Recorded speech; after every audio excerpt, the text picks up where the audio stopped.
Udah. Halo rekan-rekan semuanya, selamat sore, selamat datang di podcast kami. Dalam episode kali ini, kami akan membahas tentang kasus yang lagi trending di televisi maupun di media-media sosial, yaitu dengan judul korupsi timah dengan sebesar 271 triliun. Di sini nama saya Selvi Anggreni dengan rekan-rekan saya yaitu Mas Diastu, Mas Torik, Mas Rian, Mas Bagas, Mbak Putri, Mas Alif, Mbak Kintan, dan Mas Hanif dan Mas Niko. Mari kita mulai dengan menguraikan gimana sih latar belakang pada kasus tersebut.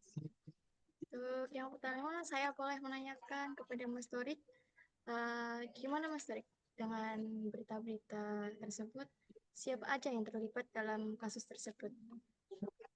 Oke, jadi Boleh disebutkan. ya, oke Mbak Silvi. Jadi ini kasus yang cukup ini juga ya, apa kontroversial juga di Indonesia karena kerugian yang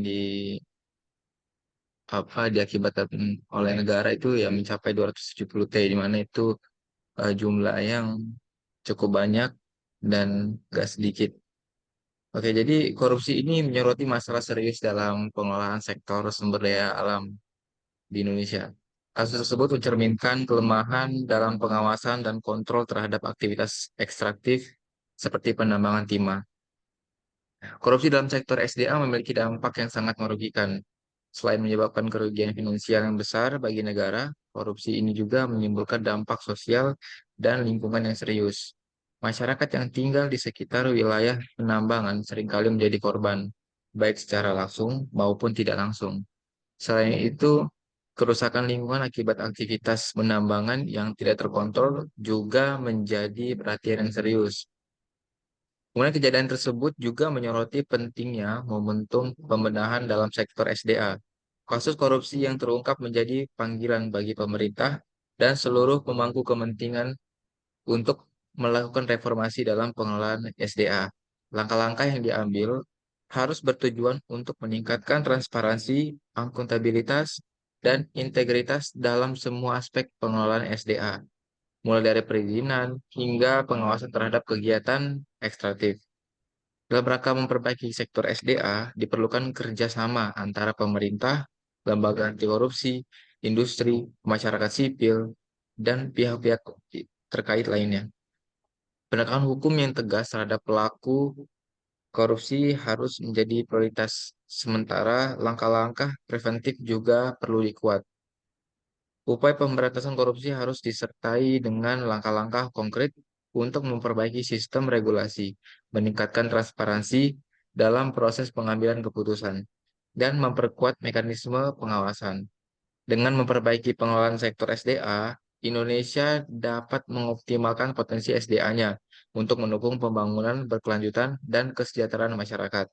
Reformasi dalam sektor ini tidak hanya penting untuk memastikan keberlanjutan ekonomi negara, tetapi juga untuk melindungi hak-hak masyarakat dan melestarikan lingkungan hidup bagi generasi mendatang. Oke, jadi itu menurut tanggapan saya Mbak Silvi terhadap eh, korupsi timah yang senilai dengan 270 T. Oke, saya kembalikan ke Mbak Silvi lagi. Iya, terima kasih Mas Tori. Untuk selanjutnya, gimana buat tanggapan kasus tersebut ke Mas Diastu? Untuk yang kedua ke Mas Diastu dulu deh. Ya, terima kasih Mbak Selvi. Benar kata Mas Torik tadi, selain merugikan negara, juga lingkungan eh, pada kasus timah, korupsi timah ini sangat merugikan. Yang kita tahu bahwa ekologi di lingkungan ini tidak dapat kembali pulih dengan satu, satu atau 2 tahun, tapi butuh bertahun-tahun untuk mengembalikan lingkungan ini seperti semula. Selain dana yang ditotalkan yang cukup besar, ini selain merugikan negara juga merugikan masyarakat. Karena apa? Karena juga yang saya sebutkan tadi, lingkungan yang sudah rusak ini harusnya bisa diselamatkan dengan penanaman hutan atau reboisasi, tapi adanya kegiatan tambang-tambang, apalagi tambang-tambang ilegal ini sangat merugikan dan juga eh, bagi masyarakat yang kehidupannya bertani juga sangat dirugikan karena hasil-hasil taninya eh, dengan adanya tambang ini hasil tani tersebut menjadi rusak atau dikarenakan lahannya yang tidak bagus. Seperti itu, Mbak Sylvie. Siap, Mas Diastu. Terima kasih. Selanjutnya pendapat Mas Rian. Pendapatnya gimana, Mas, terkait masalah tersebut, Mas?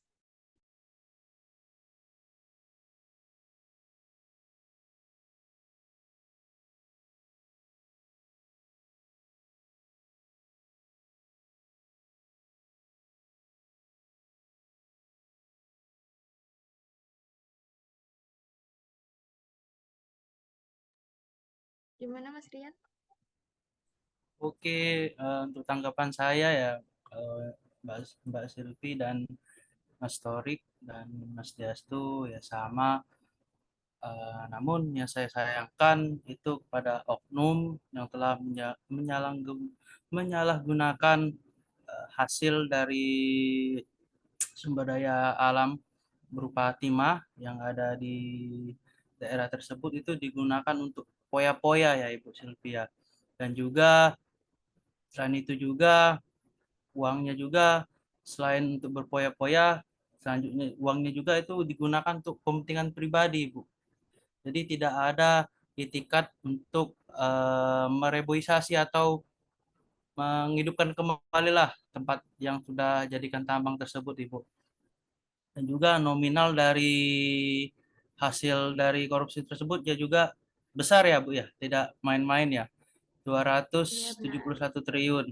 Nah, itu bukan cuma uang, tapi itu keadaan alam sekitarnya yang membuat rusaknya itu. Dan juga itu kalau untuk memperbaiki juga benar juga kata Pak Deastu itu tidak 1 tahun 2 tahun, bahkan lebih juga dari 10 tahun untuk mengembalikan yang tersebut.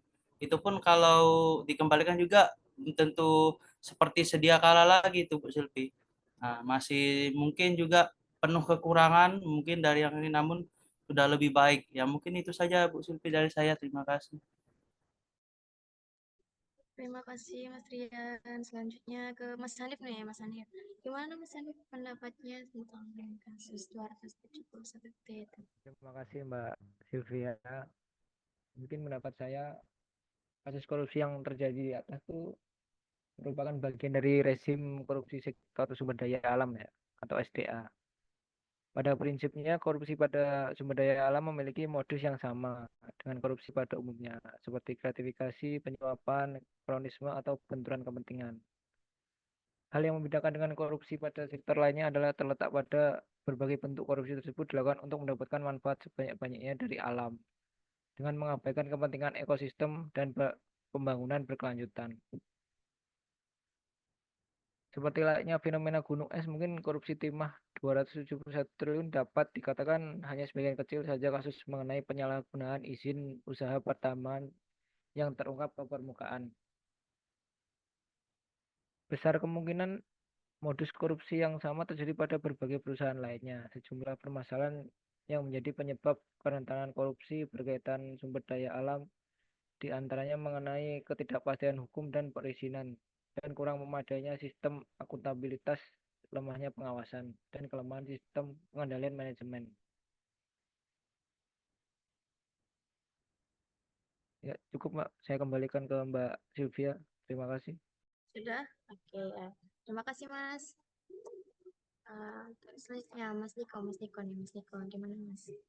Ini tanggapan Mas Baik, Niko. terima kasih buat Mbak Sylvia. Untuk pendapat saya, kasus ini pertamanya berpusat di Indonesia, khususnya di daerah penghasil timah utama yang ada di Indonesia seperti Bangka Belitung. Dan alasan utamanya di balik penyelundupan timah ini adalah untuk keuntungan finansial pribadi. Bagaimana itu untuk menguntungkan beberapa orang seperti pengusaha besar, pejabat tinggi, dan operator lapangan yang bekerja untuk mengalirkan timah ilegal dari Indonesia ke pasar internasional, di mana timah tersebut akan diselundupkan secara ilegal tanpa dikenai pajak negara sehingga keuntungannya bisa berlipat ganda.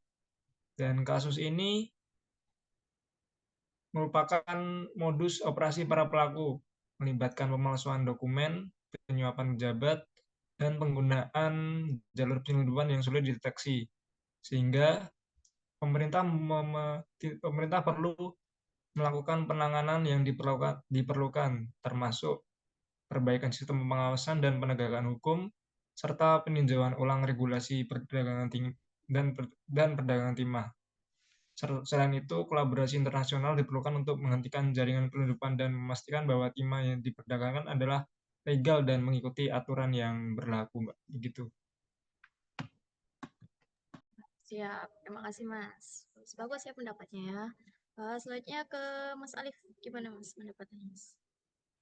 Terima kasih. Mungkin saya sedikit menambahkan saja ya, karena timah ini salah satu sumber daya alam yang tidak terbarukan, artinya di alam jumlahnya juga terbatas, dan dengan korupsi timah yang besar ini tentu saja dilakukan dengan terstruktur, sistematis, dan masif. Hal ini bisa terjadi karena kurangnya pengawasan dari pihak yang paling bawah hingga otoritas paling atas, sehingga untuk kedepannya mungkin agar tidak terjadi kasus yang sama, perlu dilakukan reformasi penegakan hukum di Indonesia, termasuk cara menanggulangi korupsi di Indonesia. Siap Mas, terima kasih Mas. Nah, yang cewek-cewek belum ya? Untuk. Nah, selanjutnya Mbak Putri nih. Mbak Putri gimana pendapatnya Mbak? Terima kasih atas kesempatannya, Mbak Sylvia. Di sini saya setuju dengan Mas Alif yang tadi disampaikan bahwa tindakan korupsi ini harus segera diberantas dan pelaku korupsi harus ditegakkan dengan tegas tanpa pandang bulu itu siapa, agar memberikan efek jera bagi seluruh pelaku korupsi. Dan untuk pemerintah itu sendiri harus memperbaiki sistem pengawasan dan penegakan hukum serta meninjau ulang regulasi perdagangan timah yang ada di Indonesia. Dan kita pun kan teknologi sudah maju. Sepertinya Indonesia perlu menggunakan teknologi agar meningkatkan pengawasan seperti pelacakan online, meningkatkan transparansi dan akuntabilitas dalam manajemen sumber daya alamnya, dan memastikan penyelundupan timah ini harus secara legal dan harus berkolaborasi dengan internasional untuk menghentikan jaringan penyelundupan tersebut. Dan saya berharap pemberian sanksi tegas bagi para pelaku hukum ini harus segera diberantas untuk di masa depan tidak ada hal ini terjadi kembali. Gitu, Mbak Sylvia. Terima kasih kesempatannya. Siap Mbak, sama-sama. Nah, yang terakhir Mbak Kintan Ovika. Kan kita belum tahu ya gimana cara penanganan dalam kasus tersebut. Boleh disebutkan Mbak Kintan, cara penanganannya itu gimana? Baik, terima kasih Mbak Sylvie atas kesempatannya. Karena tadi rekan-rekan yang lain sudah menanggapi terkait kasus tersebut, ya, mungkin di sini saya akan menambahkan untuk kedepannya supaya kasus ini tidak terjadi lagi begitu. Jadi memang penanganan korupsi ini memerlukan pendekatan yang berkelanjutan. Nah, beberapa langkah yang dapat diambil untuk mencegah terulangnya korupsi timah ini ya, mungkin dengan peningkatan transparansi, termasuk pengelolaan, pengawasan, dan pelaporan terkait semua proses dalam perusahaan tersebut. Kemudian penguatan pengawasan, yang kemudian pelatihan dan kesadaran terhadap para pejabat terkait dan staf yang terlibat dalam pengelolaan timah. Kemudian nantinya diberikan hukuman yang tegas apabila terjadi tindakan korupsi. Yang selanjutnya ada pemberdayaan masyarakat, yang mana masyarakat dapat berperan aktif dalam memantau pengelolaan timah. Yang selanjutnya, kolaborasi dengan pihak asing, yaitu seperti lembaga anti korupsi internasional atau lembaga pengawas dari negara lain yang memiliki pengalaman dalam penanganan kasus korupsi. Yang selanjutnya, penggunaan teknologi dan teknologi informasi dan komunikasi dapat membantu meningkatkan transparansi dan efisiensi dalam suatu pengelolaan. Berikut langkah-langkah yang mungkin dapat dilakukan agar korupsi timah ini tidak terjadi lagi di kemudian hari. Terima kasih. Ya, terima kasih Mbak Kintan. Harusnya Mbak Kintan terakhir ya tadi. Nah, kita nambah satu lagi nih pendapat dari Mas Bagas. Gimana Mas pendapat tentang kasus 271 triliun? Oke, makasih Mbak Silvi. Menurut saya sama seperti teman-teman saya yang lain yang sangat merugikan bukan hanya untuk ekonomi, tetapi untuk lingkungan hidup dan masyarakat sekitarnya, yaitu dengan merusak hutan yang bisa menyebabkan kerugian lingkungan ekologis dan mengacu pada hilangnya fungsi-fungsi ekosistem yang mengatur siklus air dan juga udara. Seharusnya sebagai seorang warga negara yang baik harus mempertimbangkan dampak jangka panjang terhadap lingkungan, kesehatan masyarakat, dan juga keberlanjutan sumber daya alam yang sudah ada. Dah, seperti sekian, Mbak Silvi. Ya, Mas, terima kasih, Mas. Terima kasih rekan-rekan semua sudah menyampaikan pendapat masing-masing tentang kasus tersebut. Saya sebagai podcaster pada kasus kali ini, terima kasih. Selamat sore, sampai jumpa kembali.